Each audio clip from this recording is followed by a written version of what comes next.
desire to see again and to believe that Jesus could heal him. And this, remarkably, is the only occasion in the Gospel of Mark where someone who is going to be healed calls Jesus by name. He reaches out to him in a very personal way. He knows his name, Jesus. He knows he is a person of unique destiny, the Son of David, the Messiah, the one who is prophesied to come. And he calls out to him.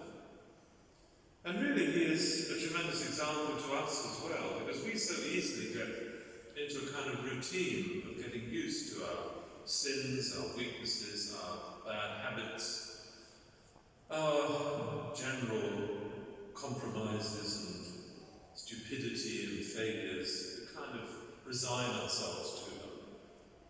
Whereas we should have a deep desire to be holy, to be whole, to be healed, to be on fire with love for Jesus. Is that desire in our hearts? And do we believe that Jesus can do it for us?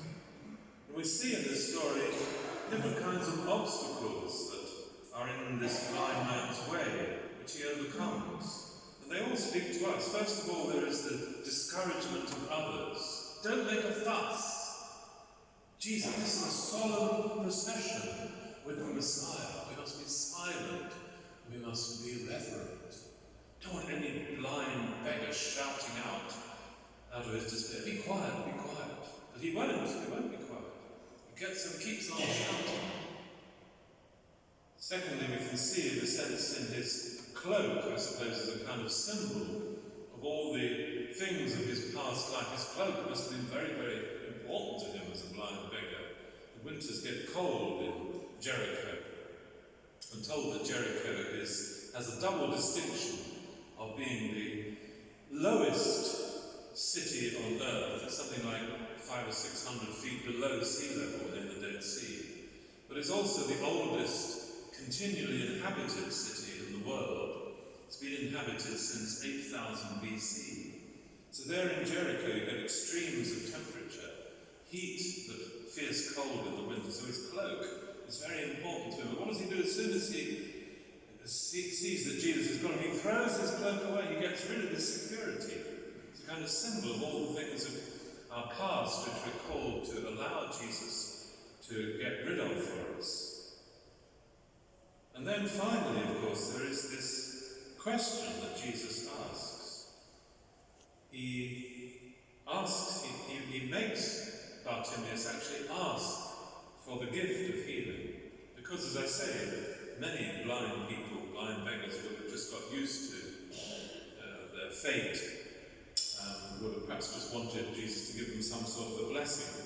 So he says, well, what do you want me to do for you? And he has to actually put it into words. I want to see again. I want to be whole. I want to be in love with Jesus. I want my life to be on fire with love for God. I want my life to be holy. I want my life to be completely dedicated to God and to the service of my fellow men and women. And of course his prayer is answered. Jesus is completely and totally accessible to Bartimaeus. He is totally accessible to each one of us. He doesn't put any obstacles in our way. If we call to him from our hearts and persevere in our calling, he will answer us.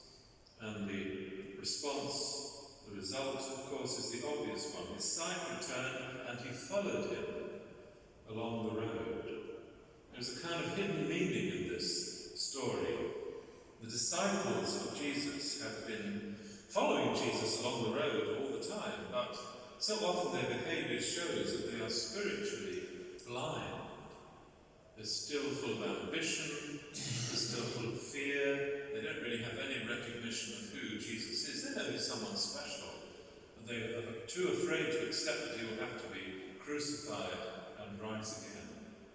We too, dear friends, are spiritually blind in many, many ways. It's up to us to recognize that, to ask Jesus to heal us, and then to follow him along the road.